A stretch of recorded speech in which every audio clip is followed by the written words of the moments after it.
Perdonar a una persona quiere decir que debemos permitir que nos continúe haciendo daño. En fin, esta y otras preguntas vamos a responder a lo largo de este comentario. Volvamos a pensar en José. José salió de la cárcel porque la gracia de Dios lo acompañó hasta la cárcel.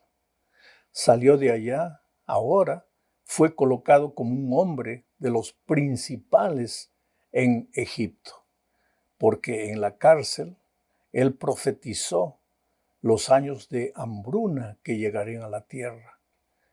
Y Faraón lo colocó como el hombre encargado de construir almacenes y de juntar granos para estar preparados para los tiempos de hambruna. Dios nunca falla, querido. A veces las cosas puede parecer que no te salen bien, que todo está mal, que todo está errado. Dios tiene un plan. Cuando tú confías en el amor de Dios, cuando tú has sido justificado por la fe y tienes paz en tu corazón, aún en medio de la derrota no te vas a sentir mal, acabado. Vas a tener la seguridad de que esa derrota es apenas un peldaño para continuar escalando en el maravilloso plan divino para ti. Si pierdes un empleo, no es porque Dios te abandonó, es porque Dios tiene un empleo mejor para ti. Si las cosas no suceden como tú quieres, es porque Dios tiene un plan mucho más extraordinario para ti. Cuando Jesús no vino a restaurar la salud de Lázaro, es porque él tenía una resurrección preparada para Lázaro. Entonces, no te desesperes. Lo que más necesitas tener en los momentos de dificultad, de accidentes, de muerte, de enfermedad, es paz en tu corazón. De repente estoy predicando en este momento para ti, querido, querida, que estás sufriendo un cáncer, que tienes miedo del futuro. De repente estás pasando un momento bien crítico de la enfermedad. Por favor, ten paz en el corazón. Suceda lo que suceda, Dios nunca se equivoca. Dios tiene un plan mejor para ti que tú en este momento no entiendes. ¿Tú crees que cuando José estaba en la cárcel estaba feliz, agradeciendo y alabando al nombre de Dios porque estaba preso? No. Alababa el nombre de Dios porque sabía que su Dios era su Dios y que su Dios finalmente lo levantaría del polvo. No agradecía porque estaba en la prisión, agradecía porque Dios estaba a su lado y no lo abandonaba. Y finalmente, pues las cosas cambiaron. La noche se fue y el día vino. Y ahora José era uno de los principales hombres de Egipto. Y de repente sucede lo que voy a leer ahora en el capítulo 42 de Génesis, versículos 7 y 8.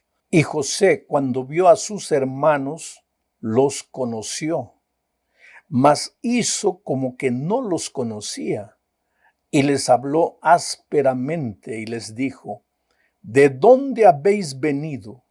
Ellos respondieron: de la tierra de Canaán, para comprar alimentos.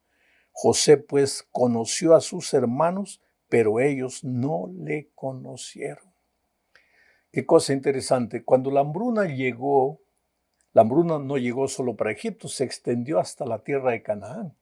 Entonces Jacob y sus hijos, los hermanos de José, que lo habían vendido a él y que pensaban que había desaparecido, estaba muerto, ellos vinieron, los hermanos de José vinieron a Egipto a comprar trigo porque estaban muriendo de hambre allá en la tierra de Canaán.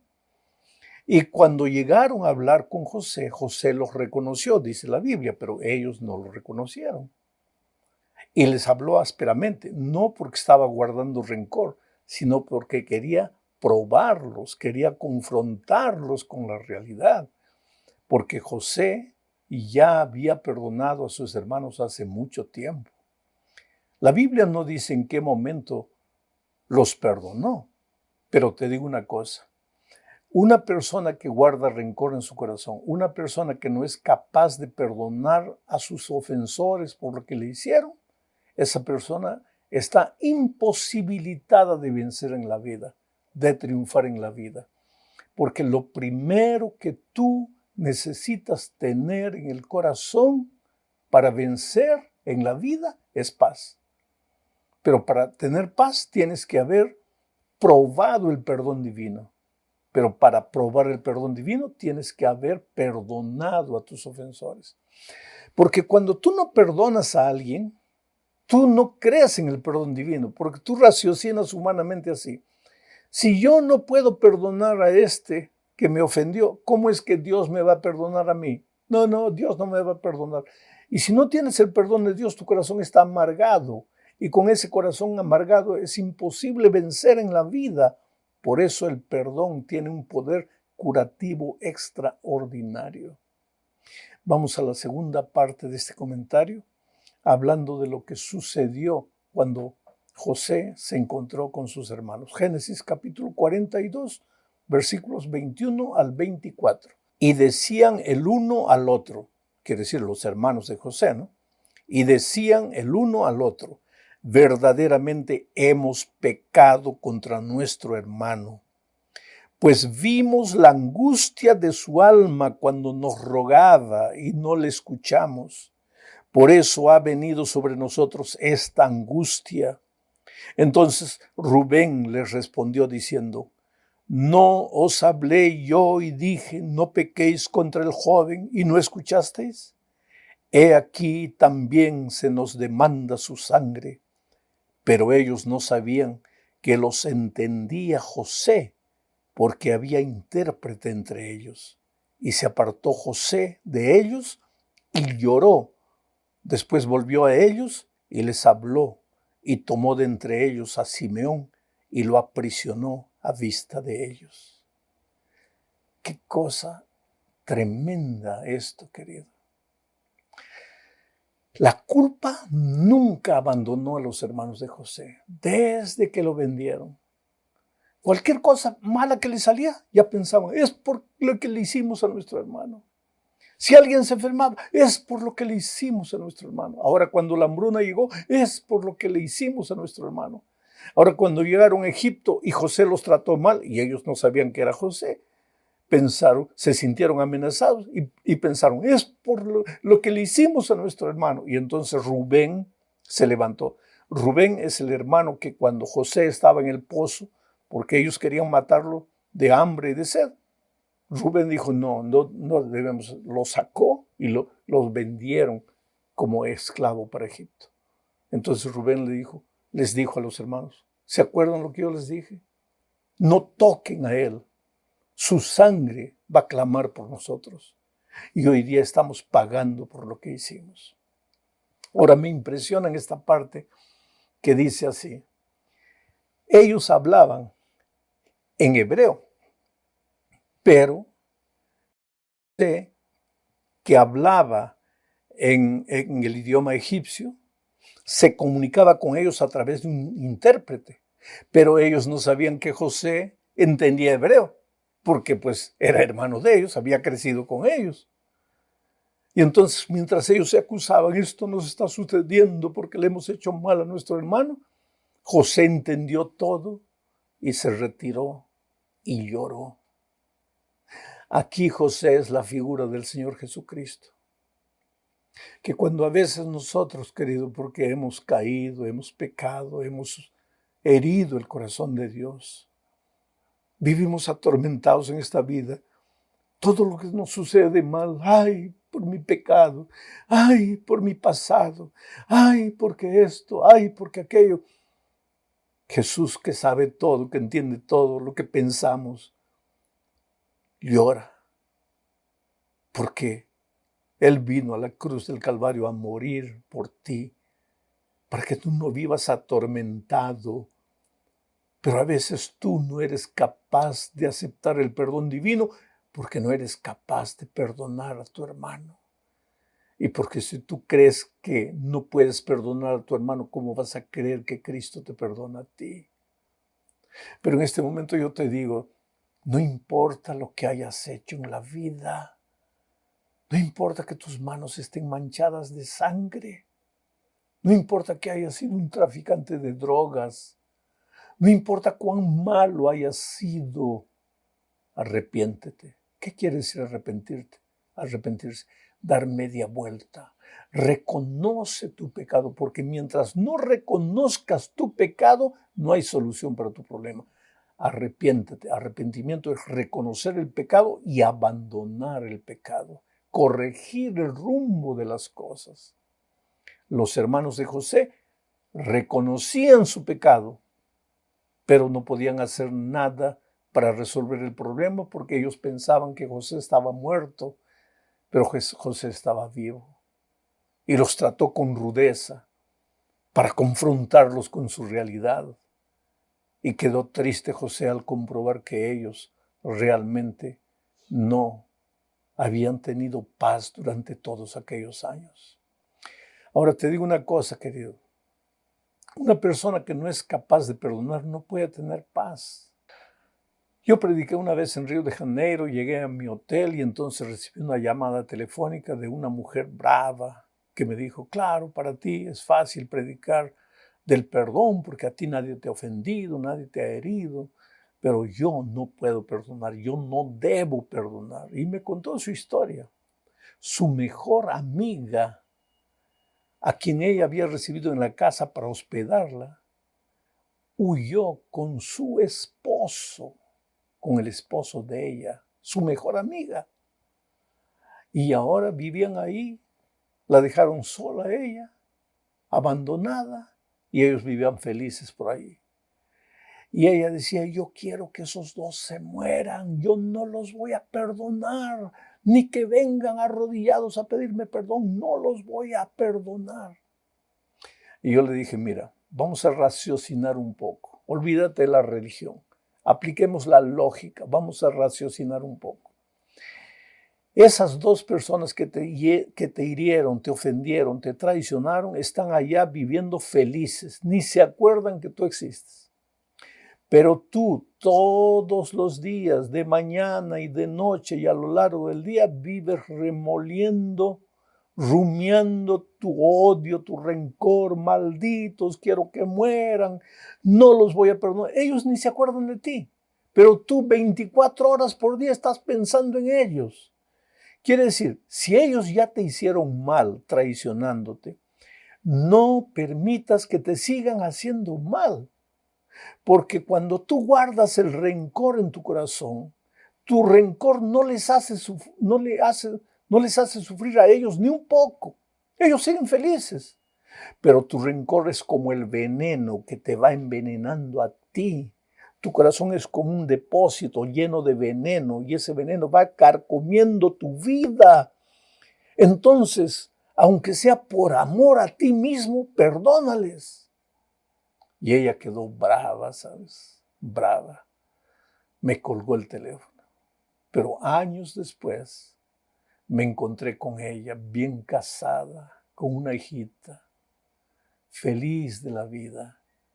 Y me contó que aunque aquel día ella quedó brava, a medida que los días pasaban fue pensando y llegó a la conclusión de que realmente su rencor no le hacía mal a ellos. Pero ella estaba muriendo, fea, deteriorada, porque el rencor te envenena el alma. Y entonces, ¿qué hizo? Fue una mañana a buscarlos. Cuando ellos lo vieron, se asustaron. Pero ella dijo, no se asusten, he venido a pedirles perdón. Pedirles perdón, ¿por qué? Si nosotros te hemos ofendido. No importa quién ofendió a quién. Yo quiero pedirles perdón. Yo quiero vivir en paz con ustedes. A partir de ese día su vida comenzó a florecer, se volvió más bonita, adelgazó, se casó con un buen hombre, ahora tenía una hijita feliz de la vida. Por eso digo, el perdón tiene un poder curativo que tú no tienes idea. Hay mucha gente enferma del alma, deprimida, prisionera de sus emociones negativas, porque no es capaz de perdonar. Ahora, viene la tercera parte de nuestro estudio. ¿Quiere decir que perdonar es olvidar? Cuando tú perdonas ya te olvidas de lo que las personas te han hecho. Voy a hacer un ejemplo bien práctico. ¿Tá? Voy a hablar de esposos. Esposos. El esposo agrede físicamente al esposo. Una vez, 2 veces, 3 veces, 4 veces, 5 veces. ¿tá? Hasta que ella decide abandonarlo. hasta que ella decide abandonarlo. Entonces él va, la busca y le pide perdón. Perdóname, perdóname, perdóname, perdóname. ¿Ah? Entonces ella lo perdona y pasado una semana la vuelve a agredir. Y ella se va de nuevo. Ahí él vuelve perdóname, perdóname, querido. Esto es lo que hay que entender. Mira, el hecho de que tú perdonas a otra persona no es que tú le das el derecho de continuarte haciendo daño. No. Si tú tenías un amigo en quien confiabas fielmente, le confiabas tu negocio, tu dinero y te traicionó, te robó, fue deshonesto contigo, ¿vas a perdonarlo o no? Claro, como cristiano vas a perdonarlo porque guardar rencor no te hace bien a ti mismo. Pero el hecho de que lo perdonas no quiere decir que le vas a confiar todo de nuevo. Ese es el asunto. Y si tú analizas bien la historia de José, vas a ver que él perdonó a sus hermanos. Pero ellos tuvieron que seguir ahora un proceso. Tú conoces toda la historia, yo no la voy a repetir. Tuvieron que seguir un proceso. Fue la prisión de Simeón, después fue, él mandó que trajeran a Benjamín, después que trajeran al padre, en fin. Fue un proceso largo para que ellos restituyesen la confianza que habían perdido. Bueno, vamos ahora a la cuarta parte de este estudio. El perdón debe salir de la teoría y entrar en la práctica, porque perdonar en la teoría es fácil y en la práctica. Querido, no es natural del ser humano egoísta natural perdonar, no. Si vas a perdonar, tiene que comenzar porque tú decides perdonar, no porque tú sientes perdonar, sino porque tú decides perdonar aunque no sientas. Y una vez que decides perdonar, lo que tienes que hacer es arrodillarte y comenzar a orar por esa persona. Tú sabes que cuando tú oras por tu ofensor, el rencor va desapareciendo de tu corazón. El sentimiento, la magua, el resentimiento va desapareciendo. Entonces ora por aquel que te ofendió. Tal vez por eso Jesús dijo que hay que orar por nuestros enemigos, porque cuando oramos por nuestros enemigos comenzamos a perdonarlo. El resentimiento, el rencor empiezan a desaparecer de Jesucristo. Voy a leer lo que dice Lucas 23:34. Y Jesús decía: Padre, perdónalos porque no saben lo que hacen. Y repartieron entre sí sus vestidos echando suertes. ¿Por qué tú crees que Jesucristo en la cruz del Calvario pidió perdón por sus enemigos? Él ya los había perdonado, pero ahora dije: Padre,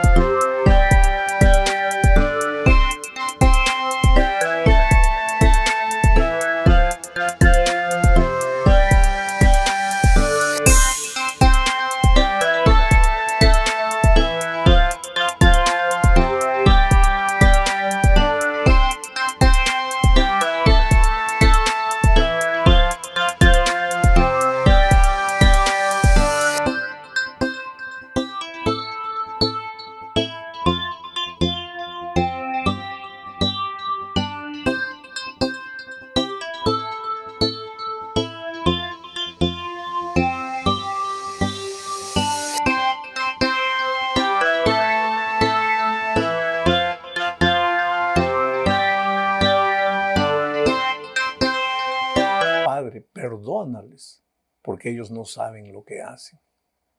¿Por qué Jesús perdonó en la cruz del Calvario? Yo siempre digo que el más grande púlpito de Jesús no fue el púlpito, sino la cruz. Porque en el Sermón de la Montaña él había predicado: perdonad a vuestros enemigos. Eso era bonito, la teoría. Pero ahora en la práctica, en la cruz, él perdonó. Salió de la teoría y entró a la práctica. Él perdonó a los que le estaban hiriendo, le estaban ofendiendo, le estaban insultando. ¿Por qué? Porque Jesús no solamente vivía el Evangelio, pero él también sabía que el rencor te hace mal a ti mismo. Y él ya estaba sufriendo clavado en la cruz el dolor físico. ¿Para qué cargar un dolor emocional guardando rencor en su corazón? Entonces dijo, Padre, perdónales, porque no saben lo que hacen. Llegamos al final de este estudio hablando de cómo hallar descanso después del perdón. Para eso voy a leer Génesis 50, versículo 20. Vosotros pensasteis mal contra mí. Esto es lo que José le dijo a sus hermanos. Vosotros pensasteis mal contra mí, mas Dios lo encaminó a bien para hacer lo que vemos hoy, para mantener en vida a mucho pueblo. Qué interesante conclusión de José, ya cuando había venido el papá, toda la familia, todo el pueblo de Israel se...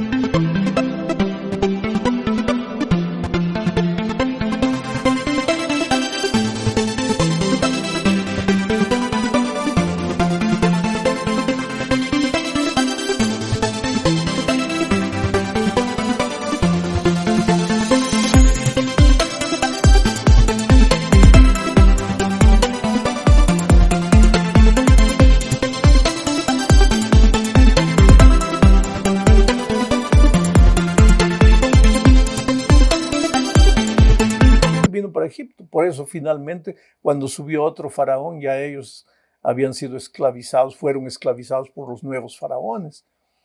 Pero cuando había pasado la hambruna, cuando ellos ya estaban seguros al lado de José, José los reunió y les dijo, mira, no se preocupen por todo lo que pasó. Fue triste, sí, pero todo lo que pasó fue para el bien. Porque si no hubiera pasado lo que hubiera pasado, si ustedes no me hubieran vendido como esclavo, yo no hubiera venido a Egipto. Y yo no hubiera sido elegido el hombre de confianza del faraón. Y yo no hubiera sido el administrador de los alimentos de Egipto en tiempo de hambruna. Y ustedes hubieran muerto de hambre. Entonces todo lo que nos pasó, aunque fue feo, triste, fue para el bien. Y finalmente